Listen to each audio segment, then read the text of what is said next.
Hello everyone, welcome to my YouTube channel English literature zone. आज के video का हम लोग का टॉपिक है मॉडर्न साइकोलॉजिकल नॉवेल। तो वीडियो शुरू करते हैं। वीडियो जो है काफ़ी इजी लैंग्वेज में होगा। वीडियो के थ्रू अगर आपका हेल्प होता है, वीडियो आपके सिलेबस का है, तो प्लीज़ आप लोग वीडियो को लाइक करना, चैनल को सब्सक्राइब करना और कमेंट करके बताना वीडियो आपको कैसा लगा। तो वीडियो शुरू करते हैं। और वीडियो का पीडीएफ चाहिए ना, तो आप टेलीग्राम ज्वाइन कर सकते हो। टेलीग्राम का लिंक आपको इसी वीडियो के डिस्क्रिप्शन में मिल जाएगा। और वीडियो से रिलेटेड कोई डाउट है तो आप इंस्टाग्राम पे टेक्स्ट कर सकते हो। इंस्टाग्राम का लिंक भी आपको इस वीडियो के डिस्क्रिप्शन में और चैनल के अबाउट सेक्शन में भी मिल जाएगा। वीडियो शुरू करते हैं। Modern psychological novel is a type of novel, एक मतलब नॉवेल का प्रकार है, in which the main interest lives in the mental and emotional aspects of the character. जो कि मेन इंटरेस्ट जो है इसमें कैरेक्टर के मानसिक और भावनात्मक पहलुओं को दिखाता है। मतलब मेन जो चीज को शो करवाता है वो वही है, मानसिक और भावनात्मक पहलू को दिखाता है कैरेक्टर, मतलब मेनली कैरेक्टर पे फोकस करता है। It is born between 1913 to 1915। इसकी जो शुरुआत हुई 1913 से 1915 के बीच हुई। We may also call it, हम लोग इसको मतलब और भी क्या कह सकते हैं, स्ट्रीम ऑफ कॉन्शियसनेस नॉवेल और the novel of silent internal monologue, ये सब भी कहा जाता है। This novel emphasises on the description of the characters. ये नॉवेल जो है हम लोग को मतलब कैरेक्टर के डिस्क्रिप्शन को देता है, मतलब चरित्र, मतलब जो कैरेक्टर है उसके विवरण, उसका विवरण देता है। कैरेक्टर साइकोलॉजिकल डेवलपमेंट, कैरेक्टर के साइकोलॉजिकल मानसिक डेवलपमेंट, विकास के डिस्क्रिप्शन को देता है। The author gives attention to the psychological change of the character, character का साइकोलॉजिकल चेंज पे अटेंशन भी डालते हैं इस नॉवेल में, ध्यान देते हैं। The term stream of consciousness, और जो हम लोग का टर्म है स्ट्रीम ऑफ कॉन्शियसनेस और the modern psychological novel is invented by psychologist, जिसको कि मतलब इन्वेंट किया गया, लाया गया, जिसका आविष्कार शुरू किया गया विलियम जेम्स के द्वारा। इन हिज रिसर्च, अपने रिसर्च में वो इसकी शुरुआत किए। The principle of psychology in 1890 में जो वो रिसर्च किए थे द प्रिंसिपल ऑफ साइकोलॉजी पे, उसी में इस चीज़ की, तभी से इस चीज़ की शुरुआत हुई साइकोलॉजिकल नॉवेल की और स्ट्रीम ऑफ कॉन्शियसनेस नॉवेल की। फिर the first rise of the psychological novel, और फर्स्ट राइज मतलब शुरू देखा जाता है जो कहाँ से साइकोलॉजिकल नॉवेल शुरू हुआ, may be traced in the novels of Samuel Richardson. Samuel Richardson के नॉवेल में देखा जा सकता है। हिज मोस्ट फेमस नॉवेल, उनका जो काफ़ी फेमस नॉवेल है Clarissa and Pamela, is the best example of psychological novel, मतलब बेस्ट एग्जाम्पल है साइकोलॉजिकल नॉवेल का इन 18th सेंचुरी के टाइम का। But in the modern age of 20th century, लेकिन जो हम लोग का अभी 20th सेंचुरी और मॉडर्न एज है century, important modern psychological novelist are, उसके जो इंपॉर्टेंट मॉडर्न साइकोलॉजिकल नॉवलिस्ट हैं वो है James Joyce, Virginia Woolf, Henry James, TH. Lawrence, Graham green, William Golding. और एक और चीज़, अगर आपको मॉडर्न नॉवेल्स भी आता है ना तो आप ये सारा ऑथर मेंशन कर सकते हो, लिख सकते हो, थोड़ा बहुत बस इसमें चेंज करोगे और मॉडर्न नॉवेल्स को भी लिख सकते हो। क्योंकि ये जो भी मतलब हम लोग मॉडर्न साइकोलॉजिकल नॉवेल को डील कर रहे हैं, तो साइकोलॉजिकल हटा दे तो मॉडर्न नॉवलिस्ट तो ये सारे ऑथर हैं, तो मतलब जेम्स जॉय, वर्जीनिया वुल्फ, इन सब के बारे में डील कर सकते हैं। तरीके से बस आपको शुरू में जो है ना ये मॉडर्न साइकोलॉजिकल नॉवेल के मतलब थोड़ा तरीके से लिखा जाएगा कि मॉडर्न साइकोलॉजिकल नॉवेल जो 19th सेंचुरी को कहते हैं, तो थोड़ा सा यहाँ पे चेंज करना होगा। बाकी यहाँ से आप सेम बिल्कुल कर सकते हो, ठीक है, सारे ऑथर के बारे में लिख सकते हो, नीचे बिल्कुल सेम होगा मॉडर्न नॉवेल्स भी आपका, अगर आपका क्वेश्चन रहता है तो।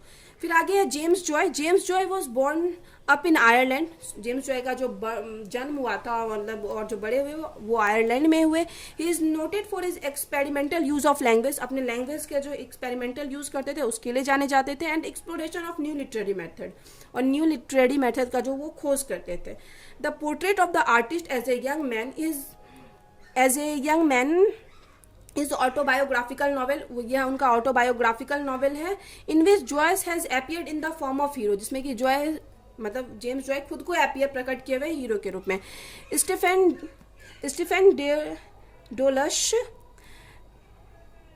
मतलब और जो कैरेक्टर का नाम है हीरो के वो है स्टीफन डेडोलश। फिर है James Joyce Ulysses. James Joyce का जो यूलिसिस है is one of the strangest novel written in English, English का वन ऑफ द अद्भुत नॉवेल है, इंग्लिश में लिखा हुआ। Stephen Dedalus also appears as a character in Ulysses, Ulysses में एज ए कैरेक्टर के रूप में स्टीफन डिडोलस भी प्रेजेंट है। फिर द सेंट्रल कैरेक्टर, जो मतलब मेन कैरेक्टर है, Leopold Bloom is an anti hero, एक एंटी हीरो है रेदर देन ए हीरो। मतलब एक हीरो जो होता है जो अच्छी क्वालिटी को दिखाता है, लेकिन एंटी हीरो क्या होता है ना, जो विपरीत मतलब कुछ बुराई दिखा रहा है अपने अंदर, तो वो एंटी हीरो वाला मतलब एक प्ले है। कौन? यूलिसिस। फिर आगे the character and the some events of the novel have been derived from old Greek stories, पुरानी ग्रीक कहानियां से ली गई है इसका जो कैरेक्टर और कुछ जो कहानी का जो घटना है। एज द टाइटल सजेस्ट, जैसे कि इसका टाइटल सजेस्ट करता है, जो कि ग्रीक से मतलब ग्रीक स्टोरी से रिलेटेड है, यूलिसिस। फिर Joyce has also used stream of consciousness technique a new style of writing in this novel, मतलब अपने नॉवेल्स, इन सब नॉवेल्स में वो एक स्ट्रीम ऑफ कॉन्शियसनेस टेक्निक का भी यूज़ कर रखे हैं, जो कि राइटिंग का एक नया मतलब टेक्निक था उस टाइम।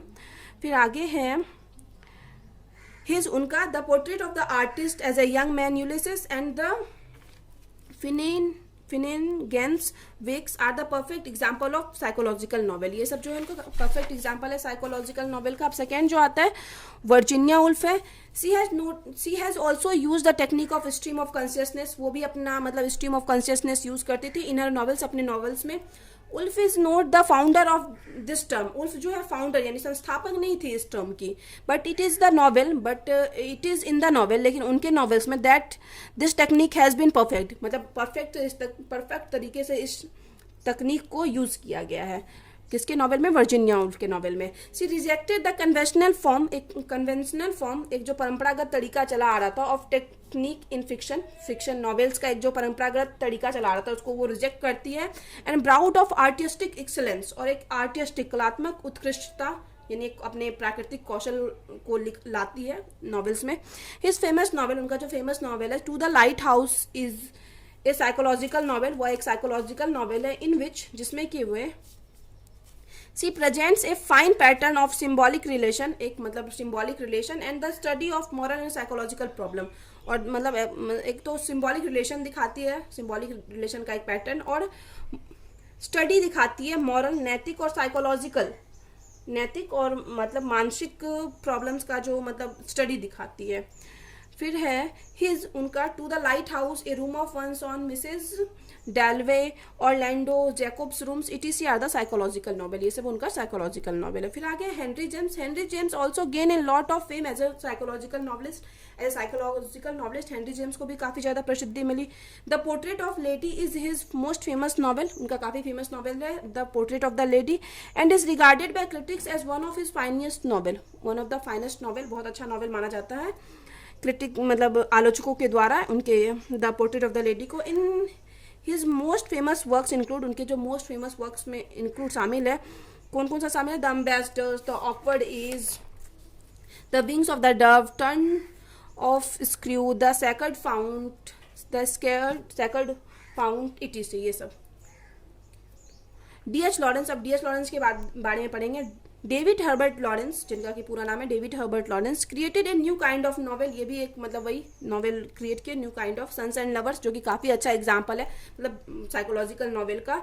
इन हिज ऑटोग्राफिकल नॉवेल, मतलब ये उनका ऑटोबायोग्राफिकल नॉवेल है। ऑटोबायोग्राफिकल नॉवेल मतलब जिसमें वो खुद की स्टोरी प्रेजेंट कर रहे हैं।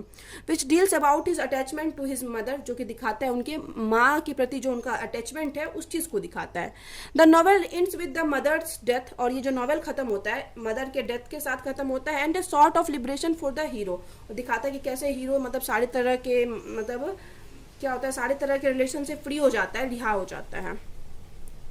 फिर आगे हिज द रेनबो, उनका जो द रेनबो है deals with the story of 3 couples, वो 3 कपल्स की स्टोरी को दिखाता है, of families of different age, मतलब एक ही फैमिली के 3 कपल के स्टोरी को दिखाता है जो अलग अलग एज से बिलोंग करते हैं। फिर आगे है Graham Greene is unquestionably a major novelist, ये भी काफ़ी अच्छे नॉवलिस्ट थे। Who divides his book into 2 groups, जो कि अपने बुक्स को 2 भागों में बांटते हैं। इन द फर्स्ट ग्रुप, पहले ग्रुप में there are sophisticated adventures stories, मतलब सोफिस्टिकेटेड जटिल रोमांचक कहानियों को दिखाया गया है पहले पार्ट में, विच ही कॉल्स इंटरटेनमेंट, जिसको कि वो इंटरटेनमेंट्स कहते हैं।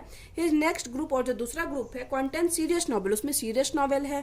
इन which he explores the difference between human decency, जिसमें कि वो ह्यूमन डिसियंसी मानव शालीनता एंड रिलीजियस वर्च्यू, और धार्मिक गुण के बीच में डिफरेंस दिखाते हैं। The power and the glory, bright and rock, the heart of the matter are इस फेमस नॉवेल, ये सब जो है उनका काफ़ी फेमस नॉवेल है। फिर आगे है विलियम गोल्डिंग, तो Golding is a symbolic novelist, ये एक सिंबॉलिक नॉवलिस्ट थे। हिज डेप्थ नॉवेल, उनका जो शुरुआती मतलब करियर के शुरू का जो नॉवेल था डेप्थ, जिससे करियर की शुरुआत की है। Lord of the flies is one of his greatest novel है ऑफ हिज करियर, उनके करियर का। इट इज़ द स्टोरी, यह स्टोरी है told with clear realism and symbolic meaning, जो कि एक या मतलब स्पष्टता को दिखाता है, symbolic meaning of A group of, और एक सिंबॉलिक मीनिंग दिखाता है एक समूह ऑफ ए स्मॉल चिल्ड्रन, एक छोटे बच्चों का जो समूह है। wrecked on a desert island, एक मतलब डेजर्ट आइलैंड में, एक आइलैंड में वो लोग फंस जाते हैं। आइलैंड क्या होता है, जो चारों तरफ से पानी से घिरा होता है, डेजर्ट यानी जहाँ पे बालू हो, तो वैसे आइलैंड में फंस जाते हैं। तो उन्हीं के थ्रू एक सिंबॉलिक मीनिंग प्रेजेंट करता है। The novel shows how the effect of civilisation break down, novel दिखाता है कैसे सिविलाइजेशन, इंसान के अंदर की जो सभ्यता है वो खत्म हो जाती है, and they return to their essential nature, animal nature, कैसे, और वो लोग मतलब टाइम आने पे, मतलब अगर जरूरत पड़े तो वो कैसे अपना एनिमल नेचर को अपना लेते हैं। तो यहाँ पे ये खत्म हो गया, मतलब मॉडर्न साइकोलॉजिकल नॉवेल। तो वीडियो अगर आपको अच्छा लगा, वीडियो की तो आपकी हेल्प हुई, तो प्लीज़ आप लोग वीडियो को लाइक करो, चैनल को सब्सक्राइब करना और कमेंट करके बताना वीडियो को कैसा लगा। तो मिलते हैं नेक्स्ट वीडियो में नेक्स्ट टॉपिक के साथ।